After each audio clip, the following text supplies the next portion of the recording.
Episode 26 of The Beardcaster. My name is Scott Sikora, and I am The Beardcaster.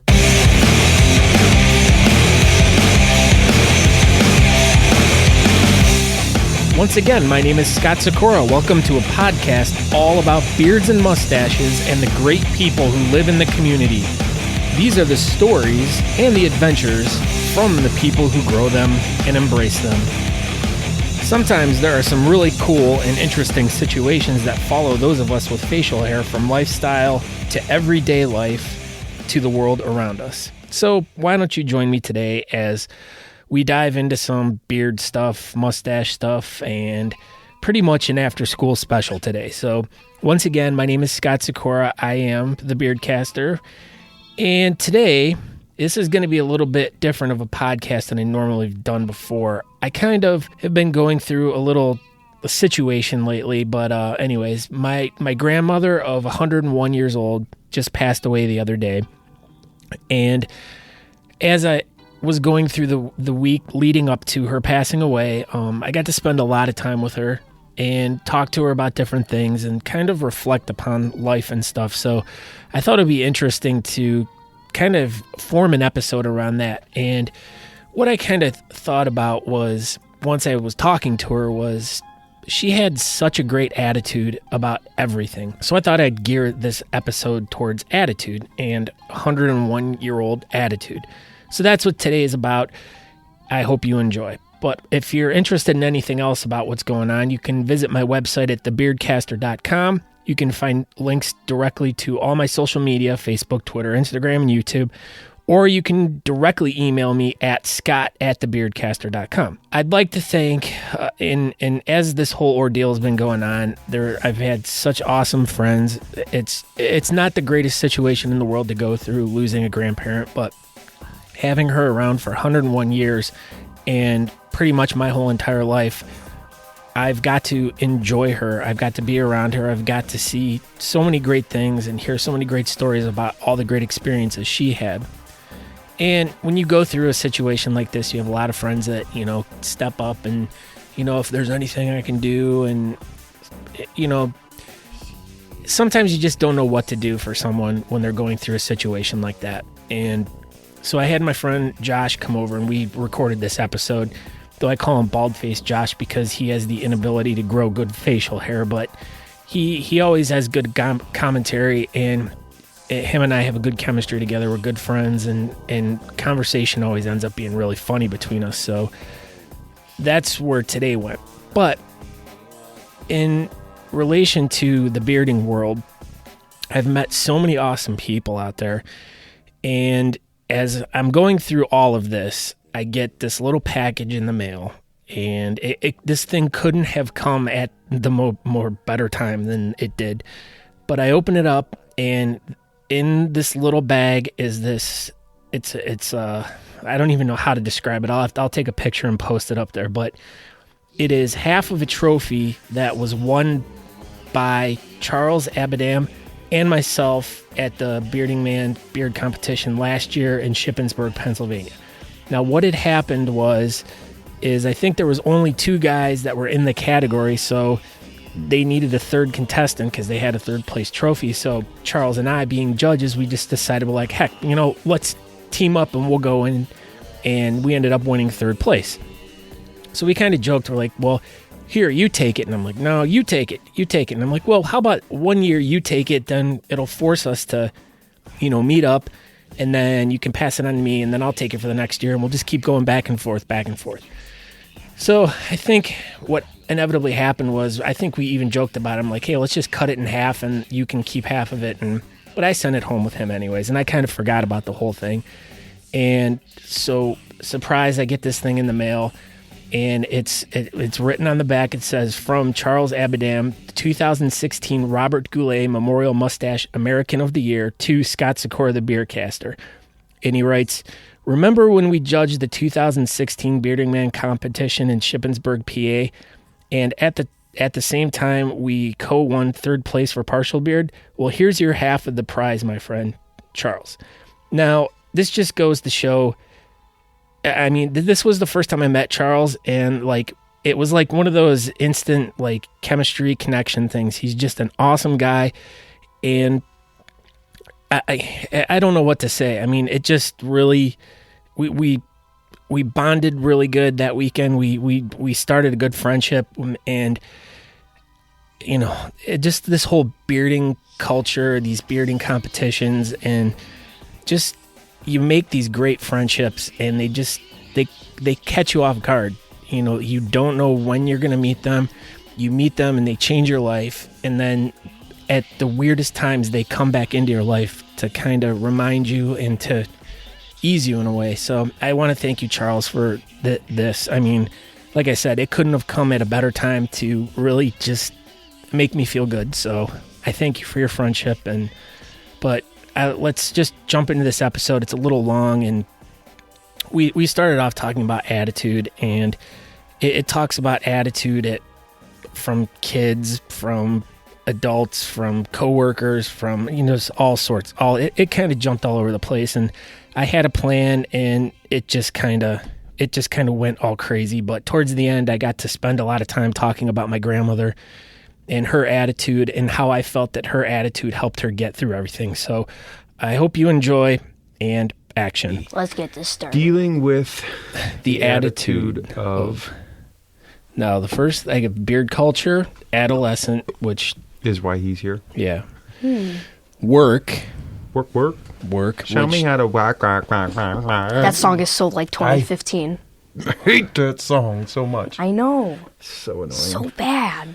Yuck. No, that's not Ariana. Never mind. No, it's isn't it? Is it Will Smith. Beyonce or that's a boy. is it Beyonce or something? You're a boy.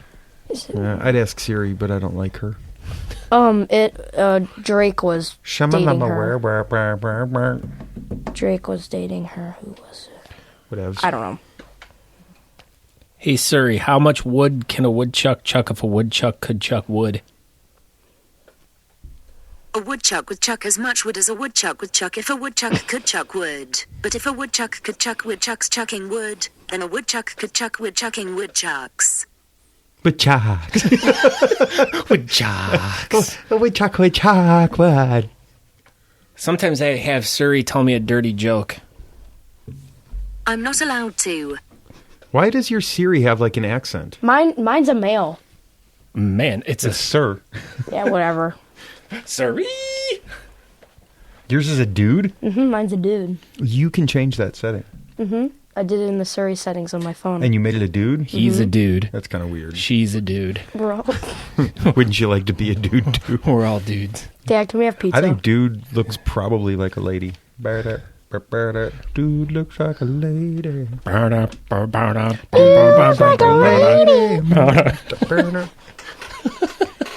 Got some good harmonies in there. Yeah, we do. Yeah. Probably not. Yeah, actually it was. You guys dead nuts. Yeah. It really was. Uh-huh. Well, it did sound really good. Okay, so we'll kind of guide into this because we got some really funny stuff right there, and I want to keep that. So you actually got that on there? Yeah. I've been recording for almost 10 minutes already. Oh, boy. Wow, that's pretty good. That was pretty good. So Going hard there. Going hard right off. Right off the bat. Going hard. Right off the bat. Okay, so I'm sitting here with bald-faced Josh and the child. This was kind of a little of a different episode that I didn't want to do, but I had some stuff lined up and planned, and life kind of got in the way, and it kind of put the brakes on stuff for a little bit. But as this situation was going on, I kind of was starting to pay attention to certain things that were going on around me with the people and around the world. And I kind of thought maybe I would have a discussion about a certain topic, and I wanted to involve a couple of my close friends, being Josh and the child Lucas. I'm your son, not your friend. Oh, pardon me. Yeah. You don't see him as a friend? No? Lucas, you don't see him as a friend? No, I don't. We're not friends? No. Okay. Well, I'll remember My that. father. My father. You are my Faja. You know, it always comes back to Maja and Faja. At some I know. point, it's in every episode. And would you like a smoke and a pancake? smoking a pancake, Lucas? That's impossible. You can't smoke in a pancake. You can. And So you would put the smoke inside the pancake, and then the smoke would come out of the pancake. then you roll the pancake and you smoke it. Smoking a pancake. Yeah. Wouldn't you need a little pancake? They're called crepes. Yes. Crepes? Grapes? No, not grapes. Crepes. Crepes. Crepes is another word for grapes. No, crepes are really thin pancakes. Crepes with the CR. With, I think, a little bit more eggs. There's more eggy consistency to them or something like that. Ew. Well, they're actually delicious. Yeah. You can put some strawberries on them. Or smoke. Okay, you're just disgusting, first of all. Okay. Sorry. You don't like the Hey, strawberries? No. No. Oh, I like strawberries. But I hate strawberries. I was going to high five you, but forget it. You don't get one. Okay. Anyway, back to how topic. dare you like it? Okay. Yeah. Before the child derails us again. Uh-huh. Because that seems to be all he's been doing since he's been sitting here with us. Crepes. You got that right. I know. Grapes. You mean grapes? So the topic I wanted to discuss is the topic of attitude. Now, yesterday my grandmother of 101 years passed away, and I got to spend quite a bit of time with her over the last week that she was alive, and I started really realizing the power of attitude. And I even, I got to talk to her a lot. I got to hear a lot of really interesting stories about the things that happened when she was young, and just a bunch of really cool stuff. And just to see how she's been aging and over the years, and how her attitude pretty much has kept her going, and it's been really inspirational. And so that was one thing that I wanted to talk about. Another thing that's been going on is, politics. And if, I'd say 2 out of 3 of us are on social media at this. Yes, Lucas? I do news. You do news? Mm-hmm. I watch the news. Oh, okay. So Lucas watches the news. But anyways, currently the political, how would you say it, Josh? Political fervor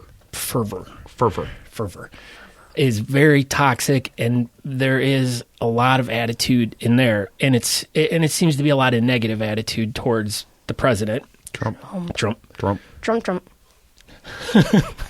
We're not doing it again this time. Trump. But so I was thinking about that too. I'm like, well, there's a lot of attitude in the political fervor. Is that what you right? That's just what I went with. Okay. Well, the political what's another word? Come on. Thesaurus. Spectrum. Yes, political spectrum. Really? You do that for... The political auditorium. No, you did. You copied that off of Time Warner Cable Spectrum. Oh. No, I most certainly did not. I don't have Time Warner Cable. Moving on. Okay. And there we go. There's another example right there. Now, both Josh and I have children that are relatively, I think, a year apart. Yeah, Juliana's 8.5. Yeah, and Lucas is 9. I'm 11. Oh. Get it right. Sorry. But That's a little more than a year. yeah. It's like 3, 4. No, wait, Teen. 1, 2. 2.5. Yeah. Yeah, I guess so. Well, regardless. It's like 4.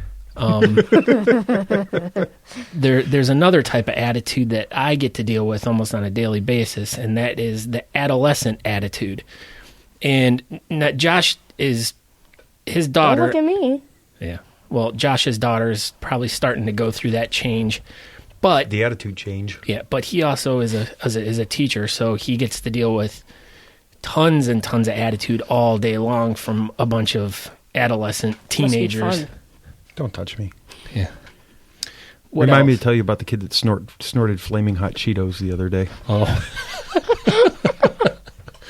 Oh, okay. I'm gonna wait. I gotta get my pencil and write Pencil that that in one there. in, yeah. Flaming Hot. Cheetos.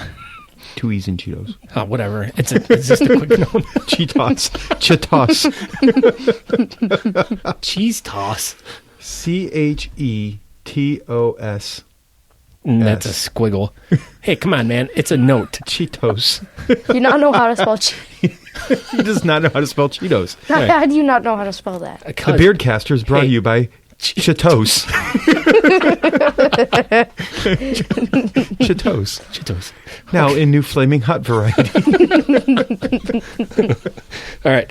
But, okay, so the next attitude that I have been experiencing, and it's partially myself too, but is a work attitude and the everyday, getting up, the grind of work every day, and just how sometimes that can, get to you. And it causes you to have an attitude, and it causes other people to have attitude. And when there's things just not going quite right, everyone gets attitude, and then it just... You attitude. A lot of attitude? Yeah, just a lot of attitude on top of each other. Compounding attitude is where I was going with that.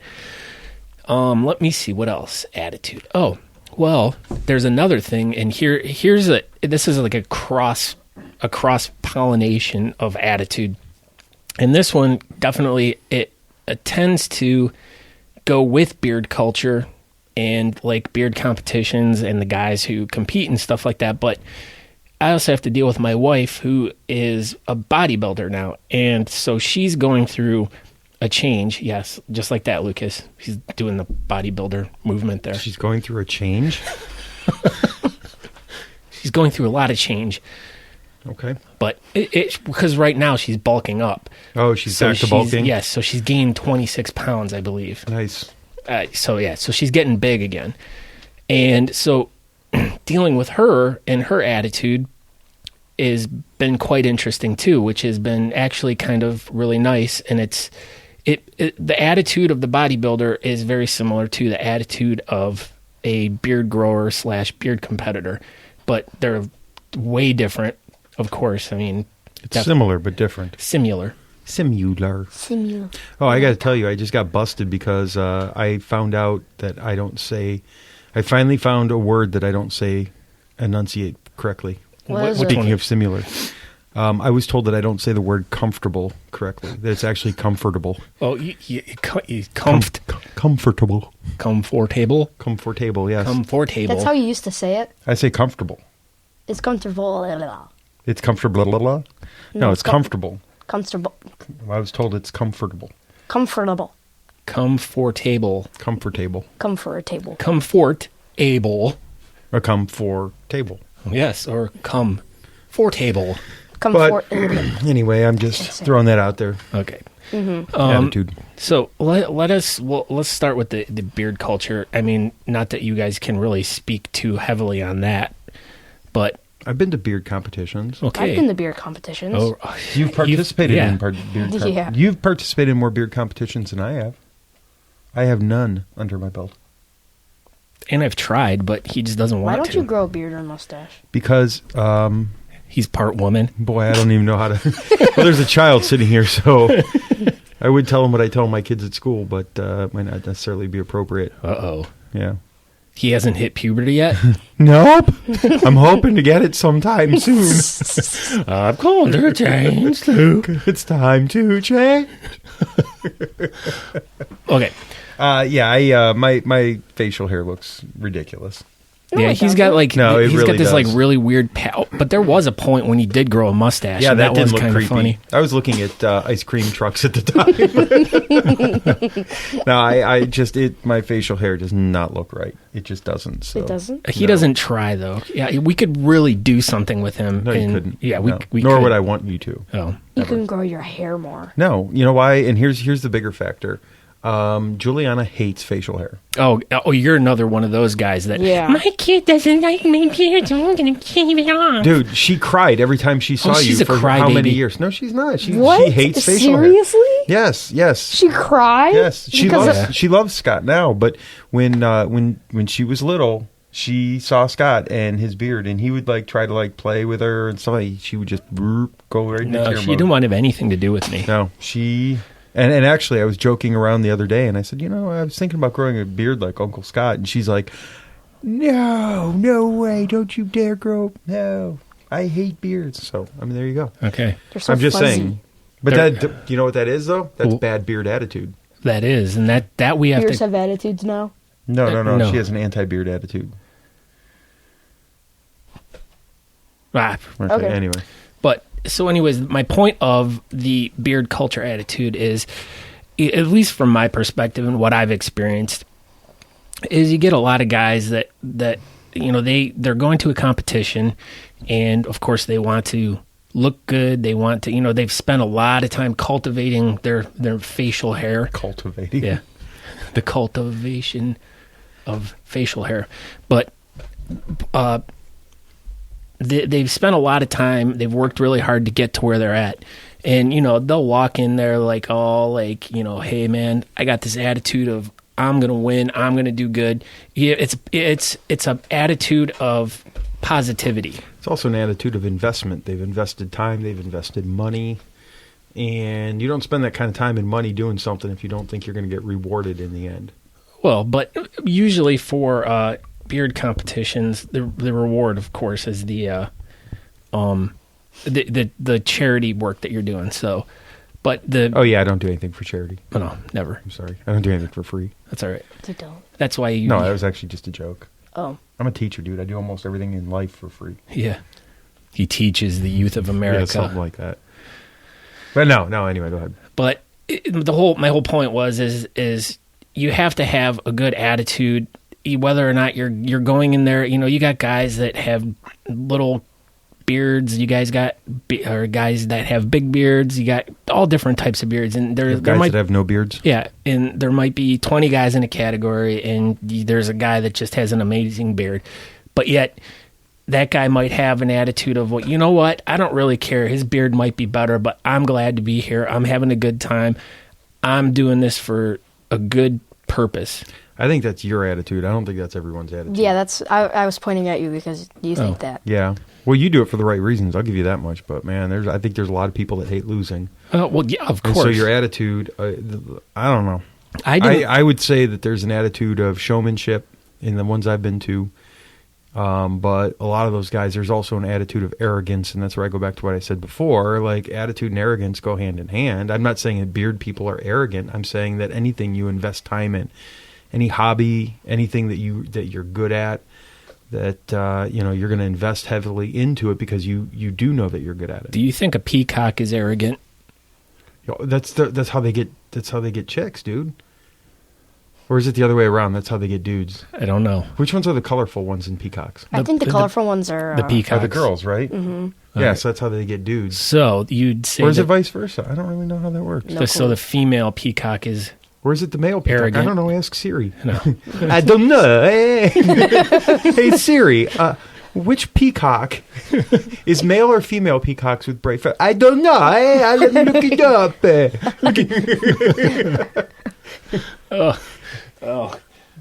Siri, answer. Yeah, no, yeah. The answer's boys.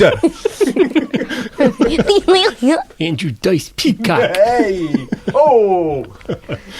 But anyways, that is a good point.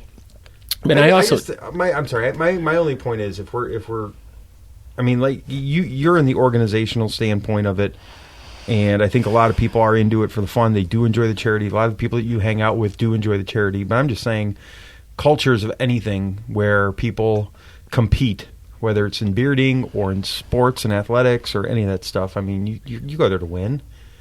Right, and isn't that the reward? I mean, don't we have attitude because of the perceived reward at the end of the tunnel? Oh, but then there's the culture now of everyone gets the trophy. So yeah, but why do you think I won't grow facial hair and go to competitions? Because I don't want to go up there and win the white trash competition or the that's right, or lose. I don't want to be told that I have crappy white trash facial hair. I mean, that's like the ultimate insult. Well, that was fun because I did try to get you to enter that. Tried me to grow a mustache and a beard for the white trash category. It's finally one that'll suit your needs. Yeah, I did forget. I apologize for that. That would have destroyed my ego. Not only would I have had white trash facial hair, but then I would have lost and you would have in had the white trash facial hair category. Or you might have had a really awesome trophy that you could have hung on your wall to remind you every day. Or even worse, I would have won the white trash facial hair category. That's what I just said. Oh, God. It's a no-win situation. I know. But okay, so what would your attitude have been if you would have won that category? Embarrassment. Oh, all right. I would have been embarrassed to win the white trash. See, that was a no-win situation. I know, but winning something sometimes. I'd hand it up. So you're saying that winning in that situation wouldn't give you a good attitude? No. All right. No, there's no motivation. There's nothing at the end of the tunnel. What is your motivation? not growing white trash facial hair. That's my motivation currently. All right. Well, we'll get past that. And no amount of beard waxes by whatever your sponsors are would have helped. Yeah. Well, yeah. Okay. Now let's move on to. I wanted to talk about the attitude of my wife. Now I'm done. Move on. Next topic. Just not. I'll tell you how it is. I am not getting into the attitude of your wife. I will tell you how my mom acts. Dude, she just gained around 26 us. pounds and is a weightlifter. I'm out. All right. But that's my point. Is that There's I a want good side and there's a horrible side. To Well, her. there is with A everyone. mean side. Well, Careful, it's being recorded. No. Love you, Sean. yeah. The attitude I'm talking about is the attitude of how once she started working out, like pretty much she had a really positive attitude and she really wanted to do it, and it seemed to trickle down into all aspects of her life. And it seemed like her positive attitude, it trickled into our lives, and everything was more, I guess, copacetic around the house. And I mean, would you not say that, Sleepy? He's going to fall asleep over there. He's falling asleep. I know. No, I'm just closing my eyes. Yeah. I'm waiting. Trying to figure out what copacetic means. No, because you guys are making no sense to me. Oh. Yeah, that's why. We're talking about your mother's attitude and working out. Work ethic. Yes. Oh, okay. She put her mind to something, and she's has reaped massive rewards. No, Yeah. the reason I'm closing my eyes is because I have nothing to say. Okay. That's fine. Okay. That's fine. We can move along. But Well, anyway, I think when you put your mind to something, that's where you're going to, right? Yeah. Which will actually Yeah. segue into your grandma, too. yeah. But yeah, I mean, like my whole point is another example of having a positive attitude and how it literally can like infect a lot of things around you in a good way if you have. But that's the way it works. Yeah. Well, I mean, that's the point of attitude, positive and negative attitude. So would you say it's more like a magnet then? Like if you had that, if attitude Absolutely. was a magnet. Take 5. no. Oh. Take Eric for example. Eric. Do you think Who's Eric? Who's Eric? Mortensen? Okay. Who's Mortensen? We need to explain who Eric is Well- so people understand. All right. Take Eric, our friend from Chicago. Who doesn't live in him. Chicago? He doesn't live in Chicago anymore, No. but used to live in Chicago. But anyway, my point is this. My point is if you take anybody with a positive mental attitude, people gravitate to that attitude. Nobody hates Eric. Not that I know of. No, not that I know of. He's a really good guy. He's an awesome guy, and he's got a positive mental attitude, and he's always people gravitate to that kind of thing. So when you're talking about people potentially changing their attitude and changing the environment, that's kind of the way that works. The more positive mental attitude that you have, the more people that are drawn to you because they want to suck up the positivity. People don't want to be negative. I really don't believe people want to be negative. Are you kidding me? Have you gone on social media lately? Well, are we going to transition to social media lately? There you go. Trump.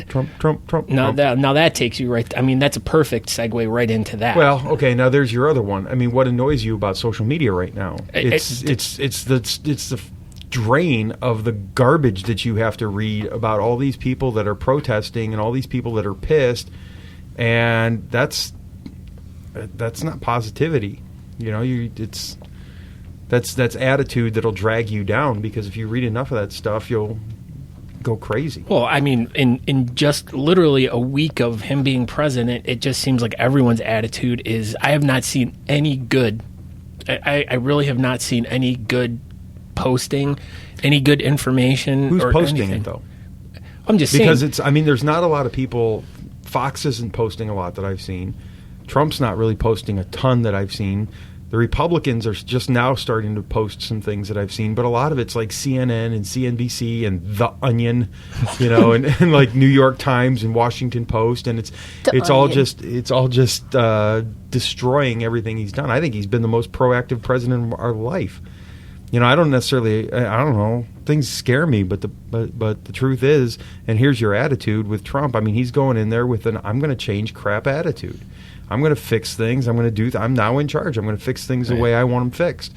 And he's meeting opposition. But to be honest with you, I admire the fact that for the first time a president ran on a campaign, and he's going in and he's actually doing what he said he was going to do. He's not falling into the Washington elitists or whatever you want to call them, the Washington establishment. He's going in and he's doing things that he said he was going to do. If they're wrong, they're wrong.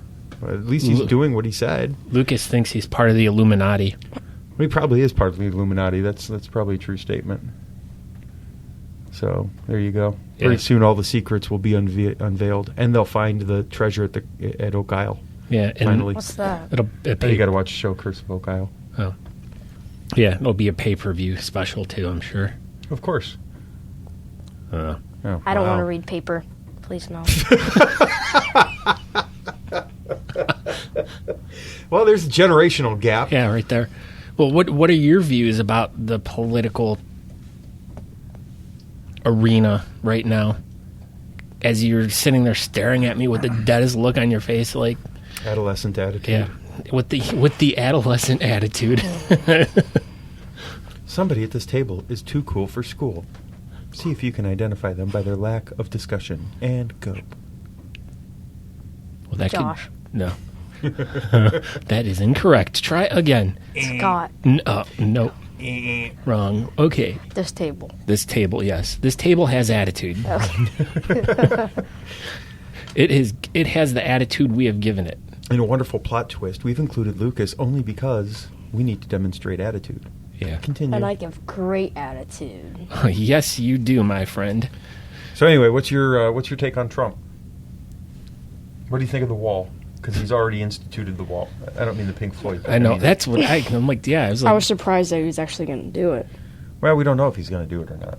You know, the funniest thing I saw about that, somebody, one of the people in the liberal media was like, that's not even possible. Do we realize that in order to do that, it would have to go through mountains and it would have to go through this? And I'm thinking, dude, you missed the ball. That's not what he's trying to do. Supposed to go over mountains. He's not. Well, I don't think he's trying to build one all-encompassing wall that goes from one place to another. I think he's trying to cut off the major hotspots, which, yeah, they can walk around it, but then you have guards and military and... Cheetahs.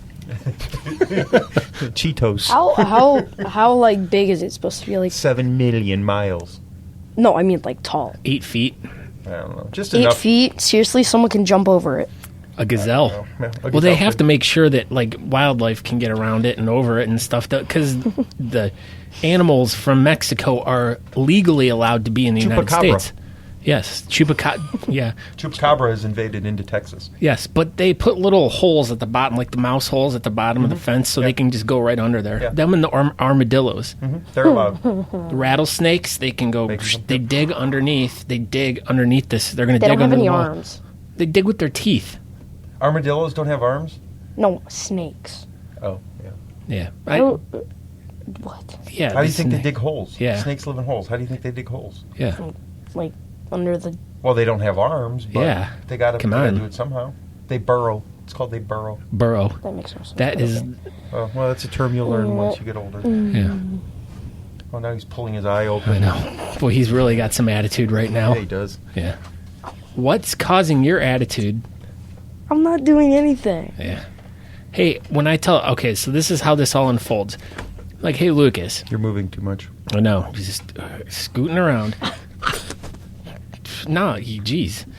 So I go, hey, you should Lucas. Take pictures. I know. You should have that face. Like, we need to have the video going right now. But so I go. Oh yeah, bald-faced Josh is coming over tonight with his white trash mustache. Why do you call me bald-faced Josh? I have like a beard caster persona. Yeah. If somebody ever comes up to me like, "Hey, you're bald-faced Josh," then they'll see what I heard you on the attitude. Yeah. I know, and you had such a great attitude, but then but now I call you bald-faced Josh. Bald-faced Josh. Hey, well, hey, it's Uncle Bald-faced Josh. Butt-faced Josh. I should do that instead. Yeah, that'd be hilarious. I'm laughing on the inside. Call me butt-faced Josh. Bare bottom in public. In public. So as a kid, he goes to me, he goes, hey, what you doing later? And I'm like, Uncle Josh is coming over. And we're gonna... Bald-faced Josh, the one with no facial hair. And we're going to talk about attitude. Oh, I want to participate in that one, Dad. He had like a Western accent. I want to participate in that one, Dad. Partner. Paul. Hey, Paul. Not Paul. Hey, George. Wait, what was it? Hey, George. Let's kick Clarence out of the band and take all his great ideas. I want to be in the podcast, Pa. So Go fetch me some water, boy. Yeah. Oh, all right. Breathe deep. So the Hey, Paul. so the Let's get Clarence out of the band. So the child wanted to be part of this episode because I think he gets excited when we get together and Him and bald-faced Josh. yeah, yes, bald-faced Josh, and we get together and we talk about stuff because we always have a good time when we talk and we have a lot of fun. So doing these type of episodes are a lot of fun, a little bit more relaxing, but once again we'll get back to having guests and stuff like that. But I really wanted to talk about attitude, and one of the other attitudes, as we've been joking about here, is the adolescent attitude. And I know a lot of the bearding guys have children around. I just got punched. Around the age of I did not. Gosh, man, I'm gonna get attitude now. But a lot of you guys have kids that are between the ages of anywhere between 8 and 15, and I know a lot of guys I've talked to at events and stuff we always talk about the attitude of our kids and what's going on, and it's a difficult thing as an adult and a parent to deal with the change of a child who is all like Mr. Lovey-Dovey, hanging all over you one minute, and then the next minute they're like, too cool, man, don't come near me, man, I'm too cool, man. Yes. That's where you are right now. That's where you are right now. You are in the too cool for school category. Yeah. So okay, Lucas, I'm going to ask you this question. Why do you think you have attitude?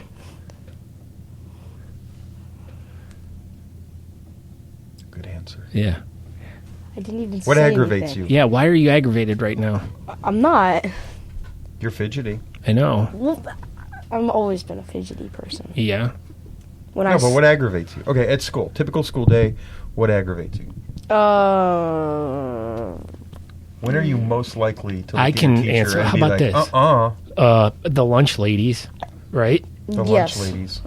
They make us do Clean like up little after yourself? Oh my! They make us eat all of our vegetables. No, they do And it. we don't even get ranch dressing. I like ranch dressing on my curry and cheese. Okay, go ahead. So what pisses you What's your motivation? All right, cafeteria ladies. Okay. They do the same thing in middle school. They don't let us do anything.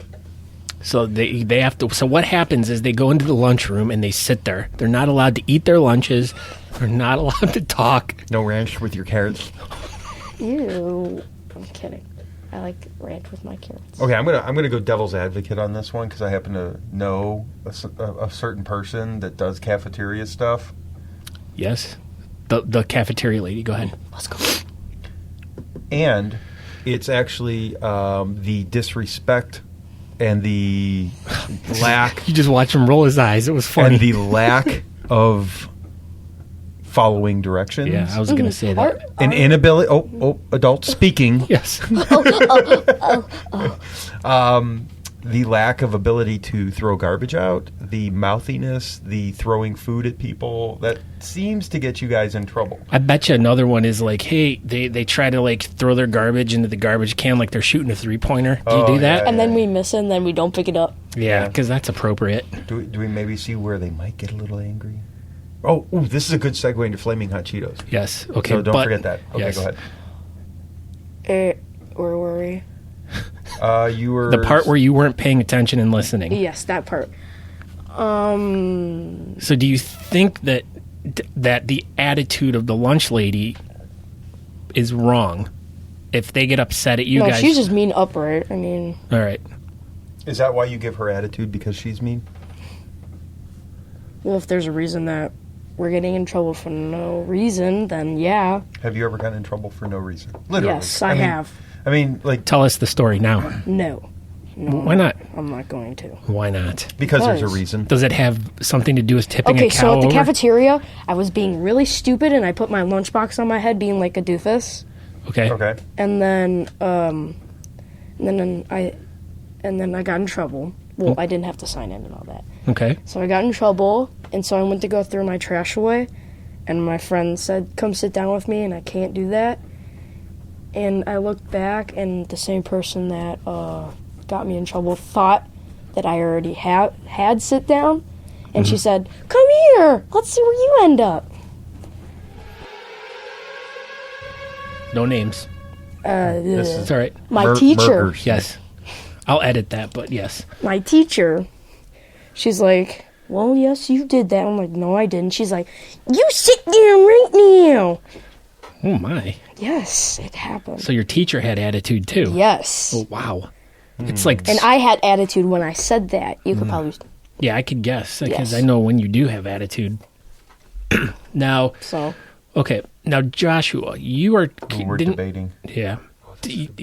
You told me when we talked the other day about stuff that you were teaching a class right now, and one of the lessons you were teaching was about attitude and something, correct? Or was I talking to a different Josh? No. No, that was me. I just don't remember the conversation right now. Oh, you said you were teaching something in psychology about... Well, it was probably when we were talking... Well, obviously, it was when we were talking about your grandma, and we were talking about positive attitude and how you can actually... You know, how positive attitude can have an impact on your abilities and stuff like that. I mean, that kind of stuff, I suppose. Although I'm really fabricating the attitude portion. Oh, so you lied to me on the phone then. No, but I don't think I used the word attitude. that I think sounds you like that's said... attitude. mean. That is an attitude. Yeah. And I think what happened was... I don't remember the conversation clearly because I was focused on your feelings and emotions, Scott. Well, that was a good attitude to have at that moment then. I feel like it was. But then you said something, and I remember saying, well, this is what we were just teaching or what I was just talking about, and here was an example, but I don't remember what the example was. Oh. Not on the spot here. Oh. You should have put it in your show notes. Well, I would have You thought should have. that would have been something you would have remembered because you were like, yeah, I've been teaching it for weeks and we've been going over it. I've been handing out pamphlets and stuff in class. Well, no, we've been Oh, talking. great. Well, When I you know get what to it your was about? It class. was about adolescence because that's what we've been covering. There you go. And hence where this all ties into that right there. Even Oh, though you're okay. dealing with a little bit older of a kid. Like, I think what we was were your age talking- bracket? 16, 17, 18. Now, do you know the difference between the adolescent change? Well, of course, the physical changes that go from Puberty? pubescent children.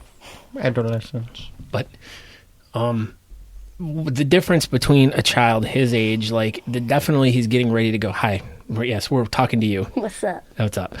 The changes that he's going to be going through, and definitely the attitudes that he's having. But, Oh, see, you triggered the memory now. okay, You got it. all right, now go. It was the fact that as kids, Lucas's age, hit that, that stage, puberty, that it was about confusion and about how adolescents are fighting off the need to fit in with the need to be unique.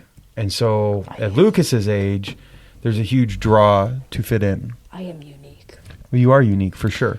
You're But- uniquely fitting But in. you won't, you're not going to be, as you get to middle school and currently, and as you go through middle school, you're not really going to be maintaining much of that uniqueness and individuality unless you are an extraordinary adolescent. Because what you're going to want to do is you're going to get this huge draw to do what other people are doing, to fit in with the cliques that you have, like all of your friends. Right, to do what your friends are doing because you're going to recognize that it's important to be part of their peer groups, to have friends, and to fit in. You want to be popular. Which, I mean, popular at least amongst your friends. You want to have friends.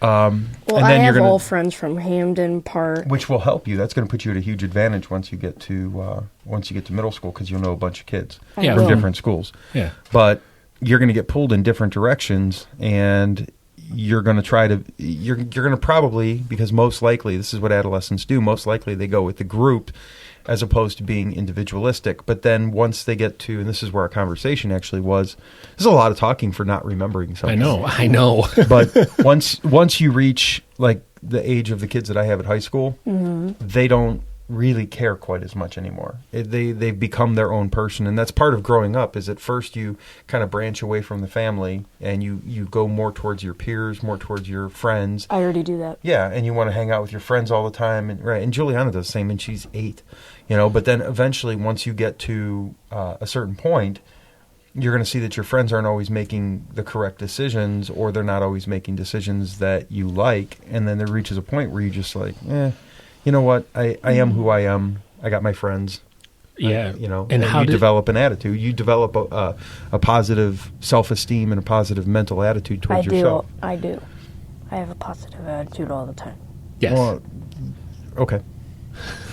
Are you going to dispute that? I Yes. was going to dispute that, but I chose not to. I see. Because I didn't want him to donkey punch me. Oh, but I was going to. go. I want I'm to. sure I want to you hear. will. I want to hear the Yeah, disputation. come at me. Like a spider monkey. Is that? No, my point is, it's easy to look at your own ego and to see where you are now and think, I'm confident and I've made it and this is who I am, but you're 11. I mean, there's a sense of Big numbers. I'm going to use I know double For digits, you. I'm going to use a term that offends most people. Terminator. No, Oh. ignorance. Oh. Ignorance. Yes, yeah. The term ignorance, Yes. actually, I always tell people that the term ignorance is not offensive. It just simply means that you don't know any better. And in adolescence, we have a lot of people that are ignorant. They don't really know, and they're trying to make their own decisions, which is where that uniqueness comes in. Do they ignore a rant? No, many ants. Oh. They ignore ants. Ooh, ants. The little tiny Ignoring creatures. ants. Can't they So just there you crush go. them? There you go. That was what we were talking about the other day. Now, how does this all tie together to snorting flaming Cheetos? Oh, okay. Oh, yeah. Tell us the story, the great story of snotting Cheezos. Snotting Cheezos. Yes. Oh, see, now you make fun of me because I can't write it. He can't even say it right. Snotting Cheezos. All right. Well, so ironically enough, His name was Ron? no, I will not divulge name. Oh. We'll just say his name was Ron. No, let's Ron call Mark. him. Salga. Let's call him Larry, shall we? Larry, okay. Lawrence. Oh, Sheldon. No, it's got to be Larry because that actually rhymes with his Okay. name. Oh, okay. So, His name must be Jeff then. his name is Jeff. Yes. So anyway, Jeff. ironically, I have to. This is why you need the video. Jeff. That was the funniest look I've ever seen Lucas give, and you don't even have that on video. Yeah. It was attitude free. That was attitude free. I was just having a good old time. I know. Hey, Paul. Jeff. Oh, right. okay. Flaming Cheetos with Jeff. Okay.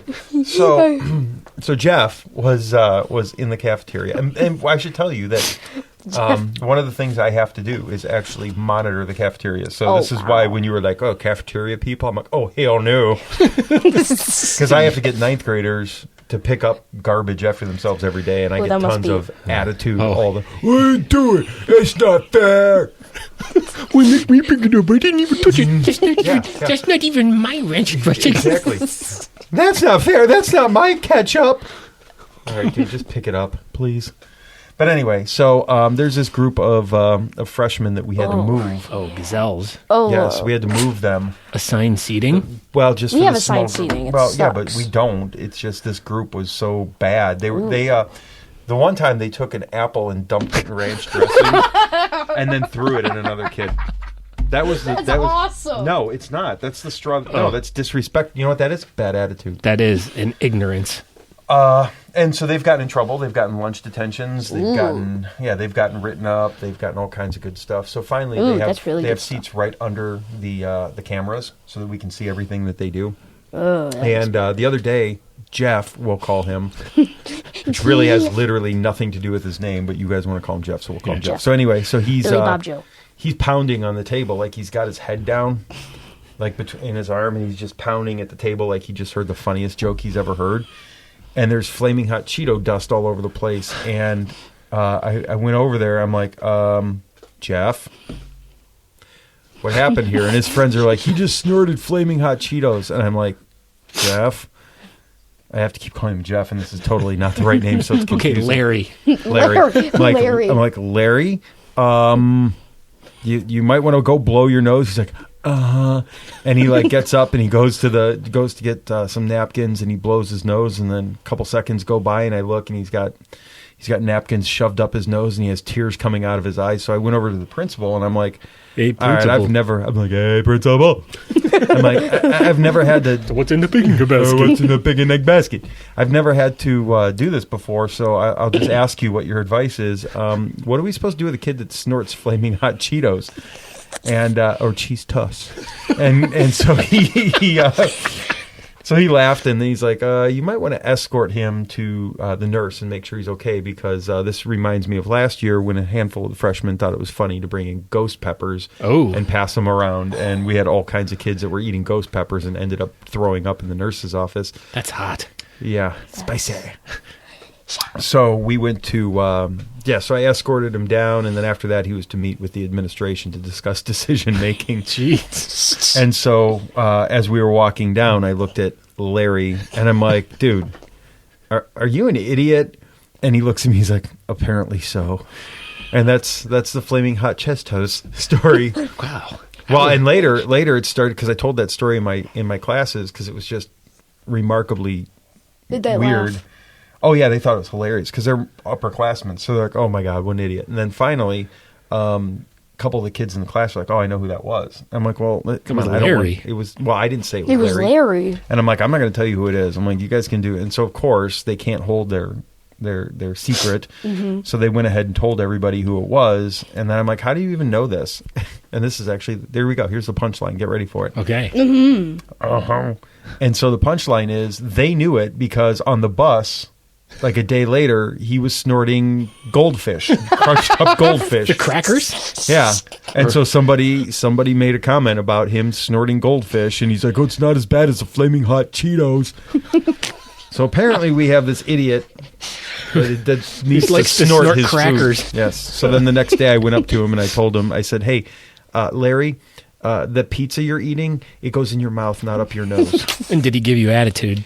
No, he looked away like he was embarrassed and almost like one of those, oh, seriously?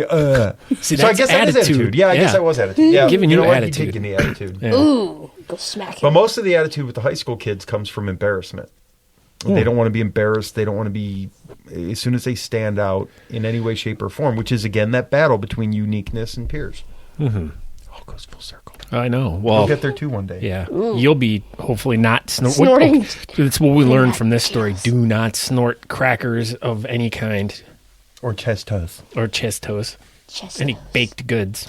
Bacon. How about food? Let's just go ahead. How about you put, food in your mouth. Oxygen up your nose? You can do that. I mean, Yeah, it's called breathing. yeah. Yeah. We'll also accept carbon dioxide, which comes out of And we will said also nose. And boogers. accept fingers. And boogers. So boogers are actually oxygen. No, but boogers are they're allowed in your nose. They're allowed in your nose. And you can put your finger in there to remove them. No, Yeah. you don't. You blow them. Or you could do that you too. You could do that too. Blow them is better. But just remember, boogers don't go- never go in your mouth. Once again, Have you ever eaten your boogers? Ew, no. Lies. Oh my I god. guarantee you. what child hasn't? Every child. See, at look, one he's point in giving you time, attitude right now. Yeah, you know, look at him. Look at I know, look at him look at all go that between the two of us. He's embarrassed. Oh, you want to go? I want to. Go where? Yeah, where are we going? Where are we Okay. going? No. No? Oh, you're being hypothetical going... Lucas, you have at one point in time No, picked I your have nose and not. ate it. Yeah. But you yeah. probably Yes, don't When I here was we a go. baby. Oh, Yeah, now there we go. we're That's fine. backtracking. That's Now, fine. That's fine. Lucas is a booger eater. Booger eater. I've never done it. I Oh, have lies. never eaten a booger in my life. Lies. No, you're the only freak show that's eating his boogers. Freak show. Nobody No. does that. Hey, no. There's this, No, there's that's a bad attitude right there, Josh. so there's this kid. No. Who eats his boogers? No. Does he? Oh my god, he is the worst. All Is right. his name Jeff? That would be funny. Jeff. Lawrence is eating his I'll call him boogers again. Jeff. I'll call him Jeff.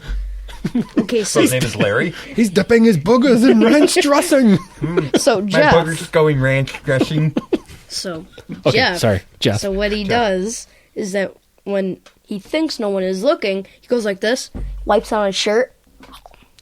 Oh, he eats it off his shirt. Yes, it's so disgusting. Oh. And then he wipes it on something. Well, how can he What wipe is- it on something? He wiped he- it in his yeah. mouth. No, and then there was still like The residue, whatever's left. The spit. All right, let's get So let's get past. disgusting. Back to attitude. Yeah, let's get back And I to sit attitude. right next to him. It's horrible. All Have right. you ever tried the booger off his sleeve? What's that? He wiped his boogers on his sleeve, and I asked you if you've ever tried the booger on his sleeve. Been like, hey Larry, can I have a bite? Like that scene in Napoleon Dynamite when he's asking for the tots. He's like, "Hey Napoleon, give me the tots." They're my tots. No, Get your own. Get your own tots. Get your own tots. Did you say they had a commercial with them in it? No. With What, tater Napoleon? tots? Oh. No, with Napoleon and Pedro. It's a Burger King commercial. Oh, no. We'll have to watch it. You'll have to check it out. Check it out. Put it on the Put that YouTube in my page. notes. Let's see how I can misspell that. Napoleon Napoleon. and Pedro. Napoleon and Pedro. Burger Pedro. King. All right. Okay, now let's get to let's see. We've kind of plowed through this. We've whole actually list. plowed through a lot. Yeah. Well, how You about know what? Well, I'm surprised my dad hasn't said because he What? picks his boogers. yeah. Who doesn't? I just don't eat them. Yeah. What am I trying to hide here? Sure, you used to. Josh said everyone He's has. deflecting. Yeah. You're deflecting now. I Anyway, bet Alright. in one life you have picked your boogers. In one life to live. I would Yes, never you pick have. my boogers. Wonder if Erica Kane eats her burgers. Who's Erica King? Yeah, who's that? Oh, sorry. That's all my children. Pardon me. I wouldn't. Duh. I never watched those. Oh, I grew up watching All My Children. Oh yeah. My grandpa used to come home from work. His lunch break was from 1 to 2, and he'd come home, and when I was little, we would watch All My Children. So I grew up watching those crazy soap operas. There you go. A little Wow. factoid about me. Well, on the bright side, Lucas, you're off the hook. That's more embarrassing Yeah. than you eating boogers. Okay, so we're going to cross the flaming hot Cheetos. Yeah, cross that off the list. Okay, well, I guess let's get into the heart of the matter of talking about the attitude of a 101-year-old woman and how that helped her get to be 101. Now, Josh and I were also talking too on the phone the other day. This conversation I remember. Yes. Yes. We were talking about his dad had passed away a few years ago, and it was a very tough situation for him. And we were kind of discussing his attitude, once he got towards the end. And, he shared with me that, once you get to a certain point of fighting, you just give up, and you can't, you don't have a fight left in you anymore. The will to live. Yeah, it's. I mean, you're exhausted, but I mean, your dad had gone through. I mean, how long was his whole ordeal?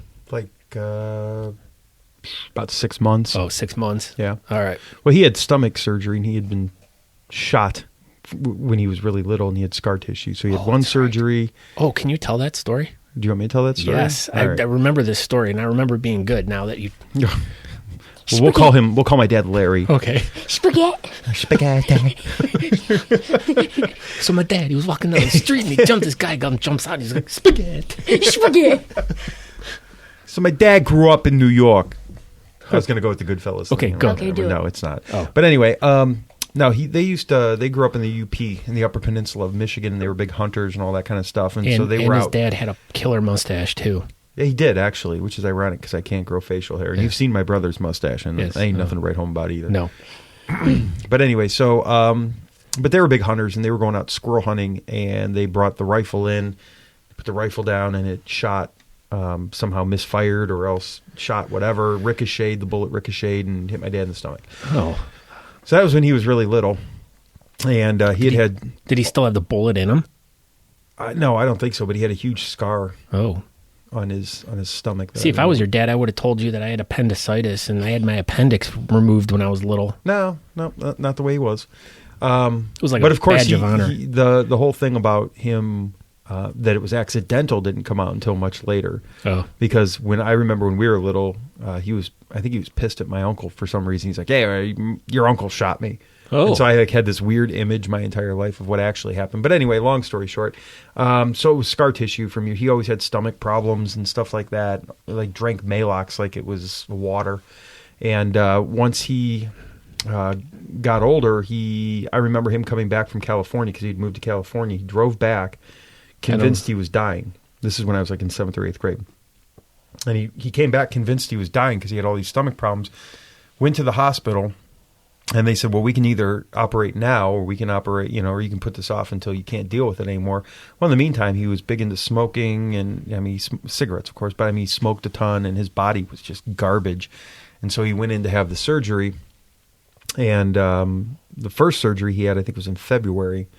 And then... But so he had waited. So he opted... he waited to the last minute. He did not want the surgery. So you said when you were in 7th grade or whatever. So now we've already jumped ahead to 2010, 20 years. Right. So he never got anything taken care of then. No. Well, he never had insurance. Yeah. So this was something that he just didn't want to deal with. He wanted to wait till Obama was here. No, you know what? No, it wasn't. Because the way I heard that, side story, the way I had heard it was that we have phenomenal sick care in this country. Like anybody can get, if you go in with a bloody stump hanging from your leg, they're going to fix it. They're not going to turn. Well, do you have insurance? No, I don't. Well, sucks to be you. Bleed to death. But you have to be pretty sick. I mean, my dad was signing stuff to get to basically get it all covered, or at least you're going to have to pay a percentage of it back. Sign here, sign this. And he had a phenomenal surgeon. Of course, Shawnee says that that's not the case. That his surgeon actually, and Melanie says the same thing, that his surgeon was horrible. But anyway, we liked him. Was his name Jeff? We'll call him Jeff for the sake of protecting his identity. These kids really excited about Jeff over here. He likes Jeff. We talk about Jeff in school. Is Jeff the name of your boogers? Hello, Jeff. Oh, so he does eat them. He does eat them. No, I don't eat them. But anyway, so he made it through the first surgery okay. He was recovering. They told him he could eat soft food, and because he was like drinking Pediasure, which he hated. And he heard soft food and then kind of started eating and just trashed his stomach. And he was eating like steak, wasn't he? You know what he would remember do? Correctly? This is weird, though. He was eating... When they told him he could eat like eggs and pudding and stuff like that, he went right for the flaming hot Cheetos. He went right, but you know what was funny? He snorted them. He didn't actually eat them. But he started to just eat a little bit more and introduce things. He was always a junk food eater and crappy food eater and whatever. And the long and short of it was like the stuff in his stomach just wasn't working anymore. And so he lost weight. He was down to 87 pounds. Which, I mean, he looked horribly he was very emaciated. frail. Yeah, he looked so frail. I mean, his legs looked like my forearms and whatever.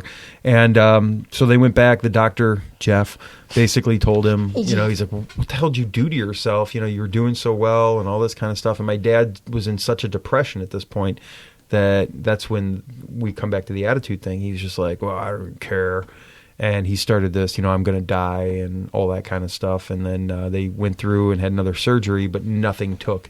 And so like his innards just like fell apart.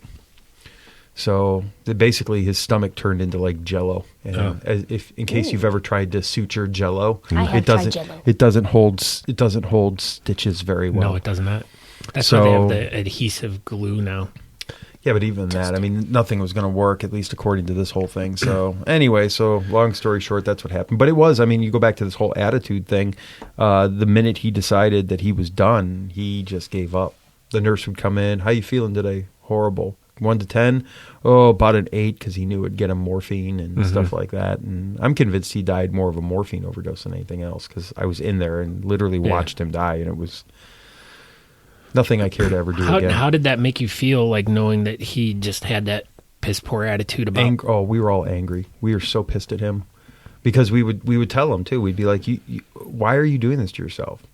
Well, it doesn't matter. I'm ready to go.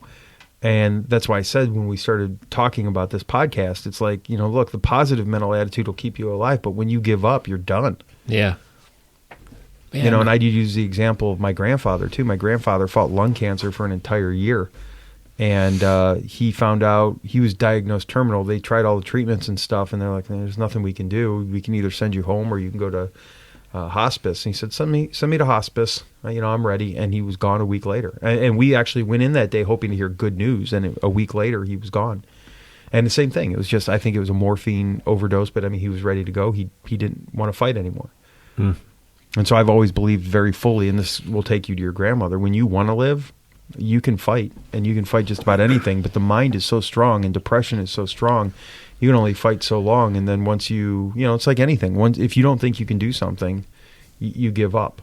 Yeah. And it's at that point where you give up and you're done. That's my opinion of it. Yeah. Anyway. No, I mean, and that's like with my grandmother who, I mean, for all the years that I've known her, she's always been an extremely positive person. I don't remember really too much of, and I know this happens to a lot of either men or women, but when their spouse dies, they kind of usually it's a year or something like that. They kind of give up, and they, and then that was kind of like the scenario with my other grandmother, where once my grandfather died, my grandma just kind of like stopped doing stuff, and she just never left the house. She never wanted to do anything. And I mean, though I don't remember how many years after he had passed before she did, but it was many years. But with my other grandma that just passed away yesterday, I think she had said that my grandfather had passed away 27 years ago. And I never remember her ever, like, really missing a beat. Like, though I don't ever really remember her doing much more than, because they grew up on a farm. So, and here's a really funny story. She was telling me, as we were talking last week, we were talking about them building their farmhouse. And she was like, yeah, she's like, we got the wood from Sears. Sears, like the Sears and Roebuck catalog. Sears sold wood. They sold wood. And she's like, we bought all the wood for the house for $1,200. And then we paid someone $800 to build it. So $2,000 to build the house that they had lived in for 60, 70, 80 years. Holy cow. Almost. And it's the house that they live in now. But, I mean, when you go inside, it's very small. But, I mean, a Sears, like a catalog house, like who knew back in the 40s that's what they did. But, that was one of the funny stories that she told and, talked about. She was really good at spelling. I was like, wasn't that right, Lucas? What was her favorite classes? Spelling and I math. think it was math. Yeah. No, not math. She was always good with measuring. Like if you go, hey, Grandma, how many ounces or blah, blah, blah, she always knew whatever. She was very good at and that was probably based on cooking and stuff like that, because you always kind of had to know. And even with farming too, you had to know how many things were in a peck and bushel and how many gallons of maple syrup, we'd make or whatever. So, I mean, there was always something going on with her. But, once my grandfather died, and I think she had to become independent really fast, and she did a really good job, and she really got involved in like the senior center, excuse me, and, just other, like the church and stuff. Like she'd go in and count money and do lots of different things. So she was very, very involved. And even when my dad retired a few years ago, my grandmother finally stopped driving at the age of 98. And I think a lot of her reason was she just didn't want to pay for car insurance anymore. Right. It wasn't the fact that she couldn't drive. She was very good. In fact, she had a lead foot, and she was always speeding. So, yeah, that was the funny part, because usually the older people are like driving, grannies 20 like miles slow. an hour, Yeah, right, but my right. grandma was like, she wanted to get to where she wanted to go. So Did she get like speeding tickets? I think she got 75 in 1 year. You're kidding me. Yes. I Oh, am. you serious? No, I'm not. How did she- 75? Okay. All right. Phew. Yeah, I'm totally making that up, but the Oh, look on oh both my of your God. faces was priceless, though. I thought you were serious. No, I am thought you not. was too. I am not serious, Clark. But Wow. yeah. So once and that was the other thing too, is we were all worried that once you lose that independence of, hey, I'm not driving anymore. I'm 98 years old or whatever. That kind of slows you down. But my dad retired at the time, and they live right down the street. So my dad would always go down and be like, hey, all right, where do we need to take you today? So it was like every day it was a new place she had to go. Or the senior center would send a bus out to pick them up. But, I mean, she had this every day. She had a routine. Like she would get up at, I don't know what time in the morning, eat her breakfast, and then she would go to whatever senior center was for the day. And then the next day she would go to the Y and swim. She did that almost like 2 or 3 times a week, that she would go swimming all the time. And that was something that she had done for years and years and years. And definitely that helped keep her physically moving. Which goes back to that whole attitude thing. Yeah. When you have something to look forward to, you have something to look forward to. When you have nothing to look forward to, that's a complete separate thing. And I mean, I got stuff to do, man. I got this to do next week, and I got that to do here. And when you've got that, that's right, it's swimming. I can't wait to go. I'm going to be able to go swimming this day. Or go to the senior center and play cards. Yeah, we're having card game at the senior center. Can't wait to play cards or whatever. Yeah. Yeah. So, I mean, she was always doing something. She always had plans. She always liked being social with people. She always was really involved in the church. And the other thing is for her being 101 years old, she had never had any health issues. Mm-hmm. And as we were actually sitting with the surgeon when he came in and told us that things were pretty much coming close to an end, my wife and I and Lucas were just so, hi over there. He's waving. Not that you can he's see. Still here? Yeah. Oh, no, he's of been course so I am. quiet. Oh, well, you've been so quiet. Well, there's nothing for me to say. Oh. Yeah. Oh, sorry. All right, off topic. Well, my grandma's name was Jeff. We'll just put it that way. Yeah, Grandma Jeff. Grandma Jeff. Grandma. No kidding. But, he came in and was asking, because I was the only family member there, what kind of health issues does she have? And I'm like, I don't know. I don't remember her ever being sick. I don't remember her. I mean, other than I think 30 years ago, she fell and fractured her kneecap. And she went into the hospital and got some staples put in her knee. They didn't even repair it really well. So that's all I really remember was her being in the hospital for that. And for the most part, she never went to the doctor. Never, ever. That was very healthy. Yeah, very healthy. I mean, but she stayed active. She, would walk. I think she had like a little pedometer, and this was like maybe in the 80s or whatever, and she would just walk around the yard, just walk and walk and walk, just to, stay active. But as she got older, though, she was still keeping up. I mean, that was the amazing part. She gets to 99, but we'd think that she'd be slowing down. She's not driving anymore. That was going to hinder her, but nope, she still was going. And then she hits 100, and you'd think, at 100, she's going to slow down. And once again, it's just like she's just still going every day. Doing everything. She would always be like, I sleep a little bit more, but that was about it. Right. And then, once 101 came, it was like, this was just about 3 months ago. And, we went out for dinner for her birthday. Now she's walking with a walker more because she can't, her balance is not so great and everything. But, she just was talking about being more tired and stuff like that. And it's kind of just how it was just. As Christmas came along, it was, she was talking to my wife, just not as active. I feel tired but she's never talked about wanting to go to the doctor or anything. Mm-hmm. Never. And then finally last Saturday, she called my mom and dad and was like, I have some pain in my stomach and, I think I need to go to the hospital, which was probably a shock. Yeah, because, hey, just drink some vinegar and eat some apples, and that was how they cured everything back in the day. And that's the lifestyle she lived. It was, she never took any medicine. It was all, and I think that's what she said it was vinegar and apples. That was like their vitamin. Nature's toothbrush? Yeah, yes, nature's toothbrush. An inner exfoliant. Ooh. But, where was I? So she went in and, they did some scans on her and they found that there was a mass growing inside and, it could have been growing for a long time. But so the doctor gave options and, once again, I'm sitting here with my wife and Lucas and the three of us are crying and my grandma's just like looking at the surgeon.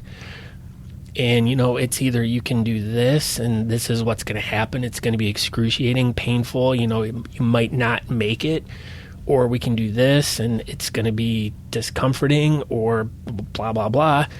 Being 101, that's, going through surgery and stuff like that. That's a big risk. But if we do this and, you might get a little bit more time. And it's like without even a hesitation, okay, let's do that. That's what I want. I'm not done. I'm not done living yet. I mean, those are her exact words. I'm not done. And here we are, our hearts are broken because, my grandmother, I'm pretty much hearing that she's pretty much not going to make it. Mm-hmm. Or if she is, she might make it another 3 months, 6 months. No one really knows. But she was just like, let's try to get the blockage, and see what happens. Sure. And, so as going into surgery, we were all scared because, 101, you put them under, the chances of them coming out, if they're not really healthy. But I mean, she was strong as a horse. I mean, strong heart. So positive attitude. Positive attitude, and that too. I mean, that I honestly I believe that was the major factor in her living as long as she did, and her making it to, where she did. Which now the question that came up: if you look back, like you said, okay, well maybe she probably had this thing growing inside of her for, I don't know, 10 years, whatever it was. Do you believe that she would still be able, that she would have lived to 101 if she would have known 10 years ago that thing was there? I don't know. I mean, maybe if she would have known that something was growing then and gotten surgery then, that could have messed her up. I don't think she would have, because I know that, like, I had you remember the testicle scare? Oh, the testicle? Yeah. The cancer scare that went with that, and I was petrified. And I just remembered thinking, I don't think I ever would want to know, because the depression sometimes it goes with that. At the time, I was like 30 or whatever the hell I was, but the depression that goes with that, and the negative feeling that goes with that, again, the negative attitude that goes with that, may be enough to kill you. Yeah. Okay, I'm 90, I have cancer, whatever. They're going to try to operate, and we'll see. And I would think that would be very, very difficult. Whereas you're almost better off, where you just where you're like, okay, you're in a lot of comfort. Wow, this thing really went too far. Now, if you're 35, 40 years old, that's one thing. Yeah. But once you get up in your 80s and 90s, maybe you don't want to know that stuff. Yeah. I don't know. We'll see. Yeah. So I mean, she was all like, I'm gonna do this. I'm gonna, I still have more life left in me, And the thing was, she never gave any of us a feeling of her being afraid. She never seemed sad about it. Right. And like I said, her attitude was just gold. Yeah. I mean, that's the way my grandfather was too. Like I've always said, I've never seen anyone die with more dignity. I mean, he was, they said he was terminal. There was nothing they could do. And he basically, like, literally told us, he's like, no, I'm ready. Yeah. I'm good. And when they went in to give him last rites, and he met with his priest a couple times that week, and the priest would come out and we'd be like, well, how's he doing? He's like, he's fine. He told me he's ready to go. He's at peace. I'm like, are you kidding? Like, it's crazy. I have this theory that life prepares us for death, because people I've seen, not necessarily my dad, but my grandfather, he was ready. Yeah. He approached it as a very matter-of-fact thing, whereas if I found that out, talk about negative attitude. Yeah. Man, I don't know what the heck I would do. Well, and that was the thing, is as my grandma gets through surgery and everything and comes out, she's like, within 12 hours, she's already sitting up, walking around, and we were all just astounded that, wow, like, it went way better than everyone anticipated. The surgeon came in, everything looks great. I mean, he probably would have thought that she was in her 70s, or 60s or whatever. I mean, for as well as she went through the whole procedure, the way she was able to just get up and, going, and she was like that for 2 days. And that was when we got to spend a lot of time with her, just sitting there talking, asking her questions about, growing up. And, we heard lots of great stories, and Lucas really got to spend a lot of time with her. And, sweet. He got to get to know her a lot better. And then just, I don't know, I mean, it just went south. And then it was like, it just slowly went downhill. And then, within a couple days, I think she was just done and ready. I mean, yeah. And I think that was it. She knew it was time. And we had talked about the medication too, and that's one of those things that I think can mess with people's minds and attitude. Yeah, I mean, it just slow them down. And, if but that's a whole nother thing.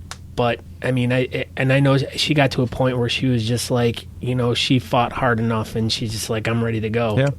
And like literally within her decision, a day, yeah, her attitude, which is reassuring. Yeah, because I mean, she was at peace with it, and she didn't seem like she suffered at all. And I mean, she went how she wanted to. She even said to my wife, she's like, I would have thought I was going to die in my sleep. Mm-hmm. She wasn't expecting to have any health issues where she was going to have to go through surgery and stuff like that. Right.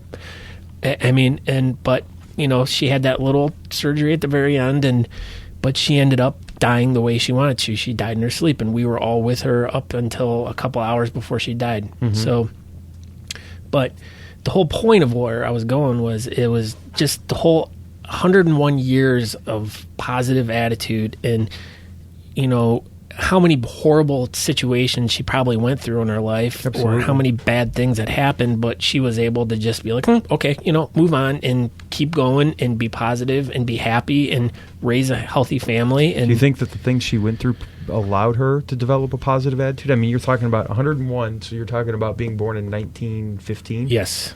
So she went through, granted she was little during World War I, but she went through, maybe remember little bits and pieces, but probably not much. Yeah.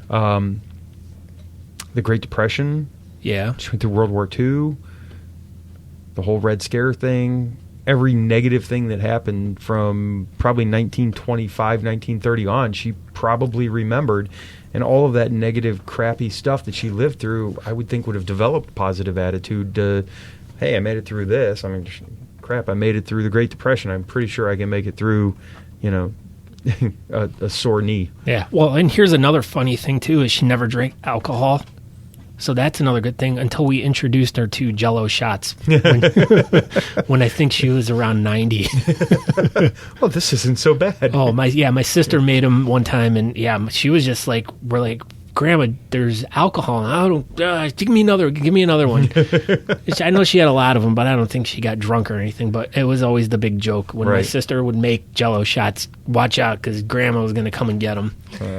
Grandma was drinking her Jell-O shots. Yeah. So, but I guess we can wrap it up there. And I guess it was a little therapeutic for me because I wanted to talk about what was going on, and I saw the significance of talking about attitude because, with everything that's gone on this past week, attitude has just really surrounded everything, every aspect of life that I've noticed. I mean, my grandmother really helped me open my eyes to that. And the way I've been looking at things now is, even though yesterday I was having a really bad day kind of dealing with it, and, I'm not like really super sad that she's gone. I'm happy that she's in a better place now.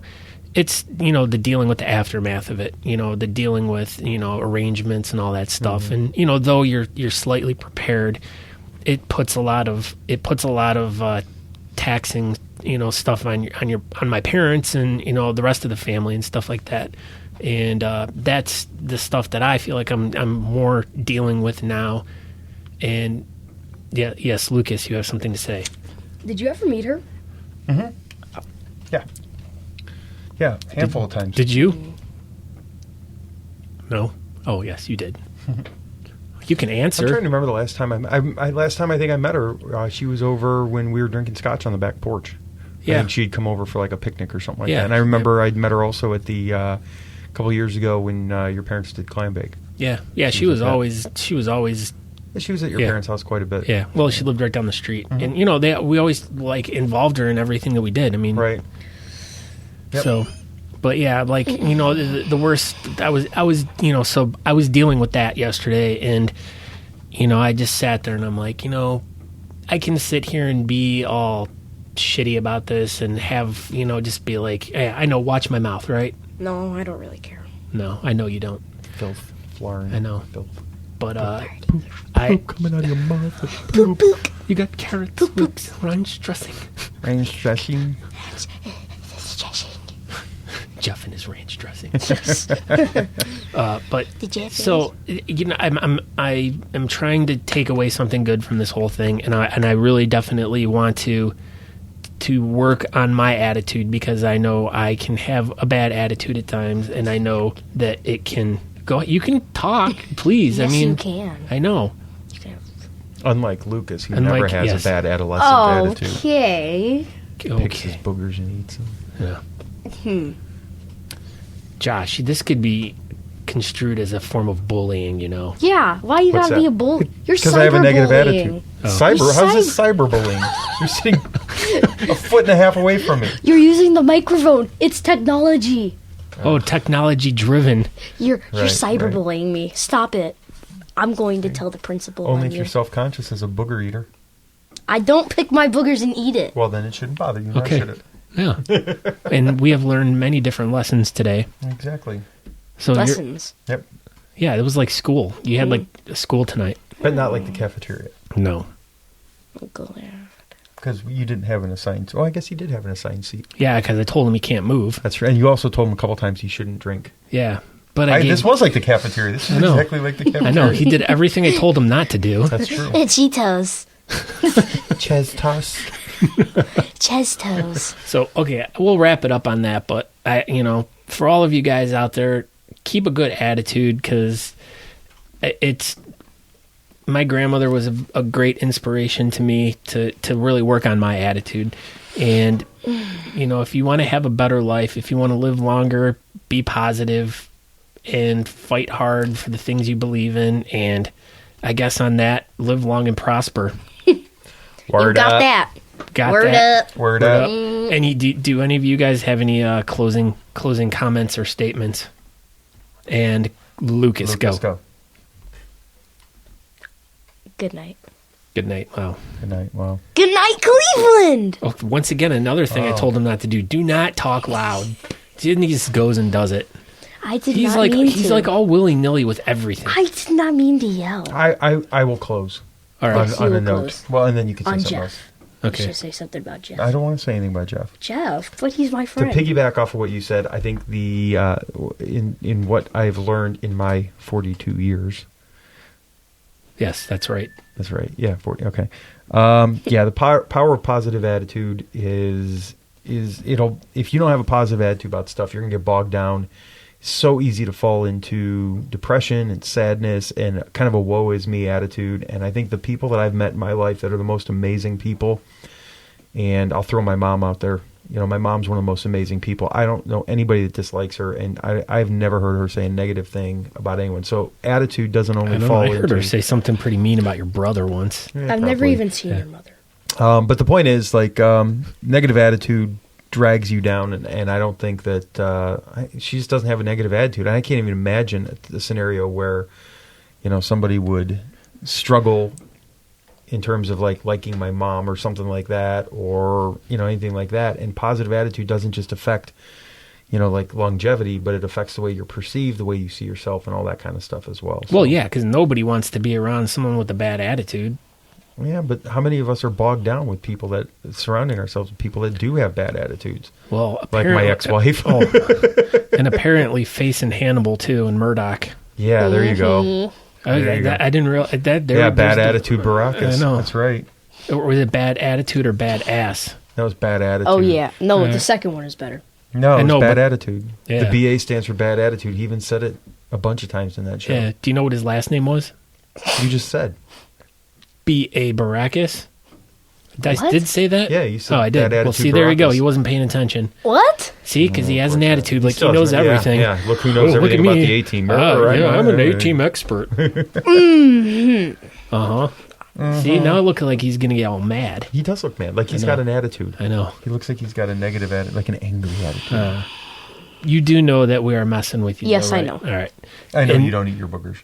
Yeah, I don't. I know you don't. We know you It's don't. disgustingly. Yeah, It's not it's that disgusting. right. Disgusting. Disgusting. It's kind of like sometimes Disgusting. when you put Caesar dressing on your Oh, carrots. I put scamming. ranch dressing on my pizza. Well, There's that's nothing wrong with good. that. They can put ranch dressing on pizza. Ranch dressing on pizza. It's really good on the crust. With chef crust. Not so much on the cheese. No, because it gets too much in your mouth. Aye. Okay, so the end of it is be positive, peace, Hakuna Matata. and prosper and live long. Yeah, there you go. That All right. you did it wrong. Peace out, everyone. Dose. Bye. And thank you. Well, thank you for checking that out. It was a nice stress reliever for me. Like I said, when we recorded this, my grandmother just died the day before, and I was kind of processing a lot of stuff, and I'm glad she's in a better place and she's feeling or not. She's not feeling anymore, but I'm glad she's in a better place and she doesn't need to be in the pain that she was in right before she passed. So, but on that note, I don't know what to say other than thank you for all that have listened this far. I appreciate it. This was a therapeutic episode for me more than anything. And I apologize it wasn't strictly all about beards, which they normally are. And I'll be getting back to some stuff. It's, with this whole thing going on, it's kind of put a little rift in my plan for this immediate time. So I'm trying to scramble to get some stuff set up and everything. But I want to thank Pulpo Beard Oils, Waffender Whisker Oil, Brutal Beards, and Groomed Gorilla, and Blackbeard Company for their support in helping my show go forward. Without them and their products, without them and their friendships, they give me good support, and I love all of them. They're all great people, great guys, great girls. Anna, don't want to forget that you're a girl. But not only are they great people, but they all provide great products. But you can find more information about any of their products in my blog, in the show notes for this. So just go to thebeardcaster.com/blog, and there'll be show notes and stories and all that stuff and links to every one of their companies. But like I said, just go to thebeardcaster.com for any more information you need or to get hooked up with me through social media. And like I always say at the end of every episode, and maybe this one I'm going to say something a little different, but just tell a couple people about this podcast. Help me get the word out there. That's all I ask. You don't need to subscribe. You might not like it, but someone else you might tell might really love it, and they'll subscribe and download. And obviously that's been going on because there's been a humongous influx of downloads within the past 2 months. So I appreciate all the new listeners out there. And, once again, just tell a couple people and let's see where it goes from there. But the last thing I want to leave everyone with is, please, if anything, always have a good attitude. You never know where it might take you. Having a good attitude, a healthy attitude, is only going to take you good places and get you around good people, the people that you want to be around. So, hey, for instance, grow a beard and join a beard club, and you'll be around positive people doing positive things for their community. So, keep the good attitude, and thanks. Have a good one. Ciao. And how I love